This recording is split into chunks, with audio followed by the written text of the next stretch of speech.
লাবণ্য আর বিশাল ছোটবেলা থেকে একই স্কুলে একই ক্লাসে পড়াশোনা করেছে। শৈশব থেকেই দুজনের মধ্যে খুব বন্ধুত্ব ছিল। লাবণ্যর বাবা মা দুজনেই প্রফেসর, খুবই অবস্থাপন্ন ঘরের মেয়ে সে। বাবা মায়ের একমাত্র আদরের সন্তান লাবণ্য। বিশালরা এক ভাই এক বোন। তার বাবা একটা প্রাইভেট ফার্মে চাকরি করত। সে মধ্যবিত্ত ঘরের সন্তান। শৈশবের বন্ধুত্ব যৌবনে পৌঁছে ভালোবাসায় পরিণত হয়। ইতিমধ্যে দুইজনেই পড়াশোনা কমপ্লিট করে, তারপর দুইজনেই চাকরিতে জয়েন করে। প্রায় 20 বছর একে অপরকে তারা চেনে। তারপর একটা ভালো দিন দেখে দুইজনের 4 হাত এক হয় মহা ধুমধামের সঙ্গে। খুব খুশিতে মজাতে আনন্দে কাটতে থাকে লাবণ্য আর বিশালের দাম্পত্য জীবন। লাবণ্য অনেক সচ্ছল পরিবার থেকে আসলেও তার মধ্যে এতটুকু অহংকার বোধ ছিল না। সে শ্বশুর শাশুড়ি ননদকে নিয়ে সব সময় খুশিতে আনন্দে থাকত। খুব সুখেই সংসার কাটছিল তাদের। লাবণ্যর বিয়ের 2 বছর পরে তার ননদ আদ্রিজার বিয়ে হয়। আদ্রিজার বিয়ের সিংহভাগ খরচই করে লাবণ্য। লাবণ্য খুবই বড় মনের মেয়ে ছিল। বিয়ের 1 বছরের মাথায় মা ষষ্ঠীর কৃপায় আদ্রিজার কোল আলো করে একটি কন্যা সন্তান জন্মায়। আদ্রিজার শ্বশুরবাড়ি বাপের বাড়ির সবাই খুব খুশি। এদিকে দেখতে দেখতে লাবণ্যর বিয়ে 5 বছর অতিক্রান্ত। লাবণ্যর শ্বশুরমশাই, শাশুড়ি মা, বিশাল সবাই চাইছে এখন তাদের ঘরে একটি ফুটফুটে সন্তান আসুক। তারা তখন দুজনে সিদ্ধান্ত নেয় ডক্টর দেখানোর। বিশাল ডক্টর দেখাতে রাজি নয়। সে শুধু লাবণ্যকেই ডক্টর দেখাতে বলে। কিন্তু লাবণ্য নাছোড়বান্দা। আমরা দুইজনেই ডাক্তার দেখাবো, তাহলেই তো বোঝা যাবে কার অসুবিধা আছে। সন্তান না হওয়ার কারণে একটু দূরত্ব তৈরি হয় লাবণ্যের সাথে বিশালের। চিরাচরিত প্রথা অনুযায়ী কৌতূহলী কিছু কিছু পাড়াপড়শি আত্মীয় স্বজনদের মধ্যে গুঞ্জন ওঠা শুরু করে এবং কেউ কেউ লাবণ্যকে বাজা তকমাও দেয়, কারণ বিয়ের 6 বছর অতিক্রান্ত হয়ে গেছে। ছোটবেলার চেনা বন্ধু বিশালকে এখন অনেকটাই অচেনা লাগে লাবণ্যর। বিশাল ধরেই নিয়েছে লাবণ্য কখনোই মা হতে পারবে না। শ্বশুরবাড়ির চেনা লোকজন কেমন যেন বিদ্রূপের চোখে দেখতে থাকে লাবণ্যকে। লাবণ্য তার মনের এই কষ্টের কথা নিজের মাকে জানায়। তার মা তাকে বলে দুইজন মিলে ডক্টরের সাথে কথা বলতে।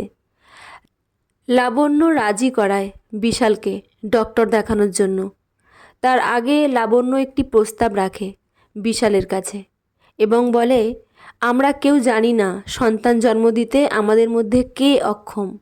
পরিস্থিতি যাই আসুক না কেন, আমরা কখনো কেউ কারো হাত ছাড়ব না। একজন তো আমরা নিশ্চয়ই অক্ষম। আমরা তাহলে এত বড় পৃথিবীতে এত সন্তান আছে অবহেলিত হয়ে, আমরা কোনো একটা অনাথ আশ্রম থেকে একটা বাচ্চা নিয়ে এসে তাকে মানুষ করব। সেই বাচ্চাটিও মানুষ হবে এবং আমরা দুইজন মা বাবাও হতে পারবো। বিশাল প্রথমে গড়রাজি থাকলেও পরে লাবণ্যর প্রস্তাবে রাজি হয়। তারা দুইজন সেই মতো ডক্টর দেখায়। এই ডক্টর ছিল লাবণ্যর ফ্রেন্ড এবং সে খুব নামকরা একজন ডাক্তার। লাবণ্য আলাদা করে তার বন্ধুকে বলে যে, আমার একটা ছোট্ট পরীক্ষা নেওয়ার আছে বিশালকে। এই ব্যাপারে ভাই তোকে একটু সাহায্য করতে হবে। এই পরীক্ষার রিপোর্টে আমি যদি নেগেটিভ থাকি তুই সেটা বিশালকে জানাবি, আর বিশাল যদি নেগেটিভ থাকে তুই সেক্ষেত্রেও বলবি আমি নেগেটিভ। তাহলে আমি বুঝতে পারবো বিশালের জীবনে আমার গুরুত্বটা কত। এই পরীক্ষা নেওয়াটা খুব জরুরি। সব কিছু টেস্ট হয়ে গেল একদিন।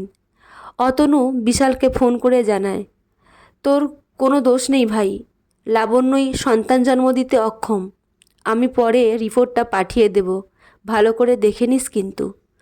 লাবণ্য রিপোর্টটা নিয়ে এসে নিজের কাছে রেখে দেয়। অতনু সেই রিপোর্ট দেখতেও চায়নি, শুধুমাত্র ডক্টরের মুখের কথাই শুনল, নিজের চোখে দেখতেও চাইল না। অতনু লাবণ্যকে এই রিপোর্টের কথাটা বলে এবং সে তার মা বাবা এমনকি বোনকেও জানায় লাবণ্য কখনোই মা হতে পারবে না। লাবণ্য যখন বিশালকে বলে, তাহলে আমরা একটা সন্তান অ্যাডপ্ট করি, এই সমস্ত করে উঠতে বছরখানেক তো লেগে যাবে। চোখের নিমেষে চেনা মানুষগুলো কেমন যেন অচেনাতে পরিণত হয়ে গেল। অদ্রিজা যখন বাড়িতে আসে, ছোট বাচ্চা মেয়েটি সারা ঘর জুড়ে থাকে। তখন এরা শুধু আফসোস করে, ইস, আমাদের যদি ঘরে একটি সন্তান থাকতো। বিশেষ করে লাবণ্যকে দেখলে আরও বেশি বেশি করে বলে।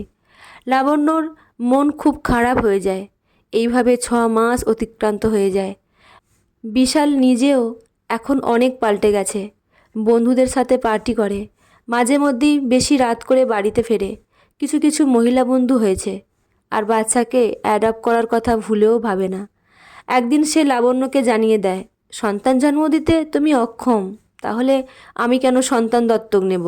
তার থেকে ভালো তুমি আমাকে মিউচুয়াল ডিভোর্স দাও। বিশাল কত সহজে এই কথাগুলো বলে দিল লাবণ্যকে। মুহূর্তের মধ্যে লাবণ্যর চোখের সামনেটা অন্ধকার হয়ে গেল। চেনা পৃথিবী তার অচেনা হতে লাগলো। চেনা মানুষটাকে তার অচেনা মনে হতে লাগলো। আসল ঘটনাটা আর জানাতে ইচ্ছা করলো না বিশালকে। তখন লাবণ্য ঠিক করেই নিল, যেখানে ভালোবাসা এত ঠুনকো, সেই ভালোবাসার জন্য সে এখানে থাকবে না। মনে তার যতই কষ্ট লাগুক, সে রাজি হয়ে গেল বিশালকে মিউচুয়াল ডিভোর্স দিতে। কিছুদিনের মধ্যেই মিউচুয়াল ডিভোর্স হয়ে গেল লাবণ্যের সাথে বিশালের। ভারাক্রান্ত মনে সে তার বাপের বাড়িতেই চলে আসে। পুরনো সব স্মৃতিগুলোকে ভোলা তো অত সহজ নয়। জীবনে আর কখনো বিয়ে করবেন না, এটাই ঠিক করেছিল লাবণ্য। এখন তার বয়স প্রায় 38।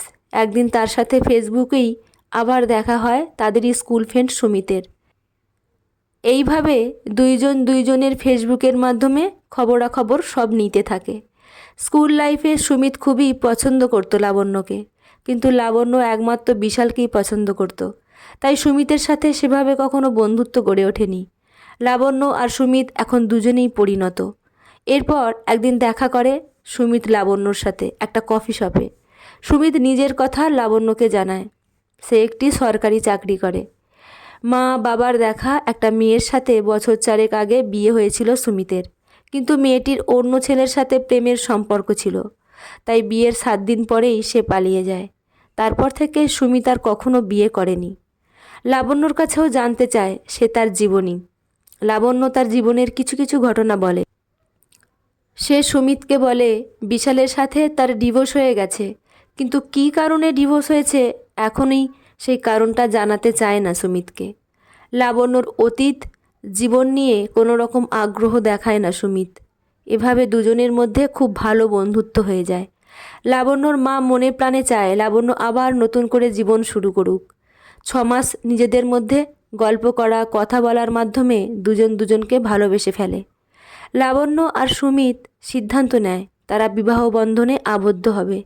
সেই মতন তার জীবনের একটা ঘটনার কথা সুমিতকে জানায় লাবণ্য।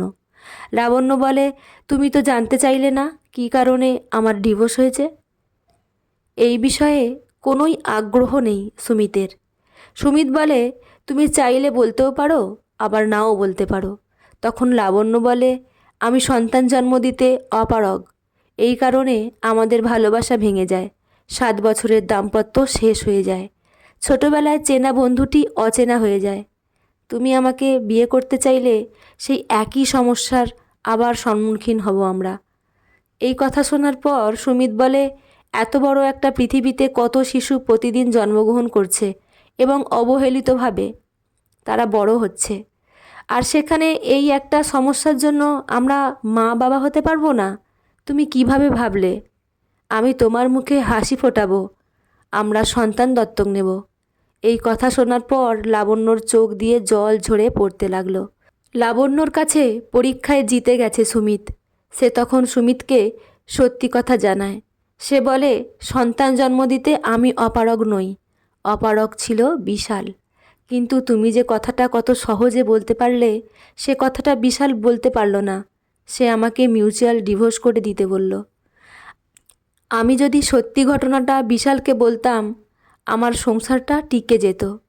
আমরা বাচ্চা দত্তক নিয়ে সংসার করতে পারতাম। কিন্তু যখন আমি সন্তান জন্ম দিতে অপারগ নই, তখন কেন আমি বাচ্চা দত্তক নিতে যাব? আর অত ছোট মনের একটা মানুষের সাথে আমি কিভাবে ঘর করব, যে আমার অক্ষমতা জেনে আমাকে কাছে না টেনে দূরে ঠেলে দিল তার সাথে? আমাকে যত রকমভাবে অপমান করা যায় সব করেছে আমার শ্বশুরবাড়ির লোকজন। এমনকি বিশালও আমার পাশে দাঁড়ায়নি। তাই কোনো সত্যি কথা না জানিয়ে আমি ডিভোর্স দিয়ে ওদের বাড়ি থেকে চলে এসেছি অনেক অভিমান নিয়ে। একটা চিঠি আর রিপোর্টটা রেখে এসেছি আলমারিতে। যদি কখনো হাতে পড়ে তখন অনুতপ্ত হওয়া ছাড়া আর কিছু করার থাকবে না বিশালের। লাবণ্য সুমিতকে সব সত্যি কথা জানিয়ে নিজেরা আবার বিবাহ বন্ধনে আবদ্ধ হয়। 1 বছরের মধ্যেই তাদের কোল আলো করে জন্মায় একটি পুত্র সন্তান। এইভাবে 4 বছর অতিক্রান্ত হয়। এখন সুখে শান্তিতে সংসার করছে লাবণ্য আর সুমিত।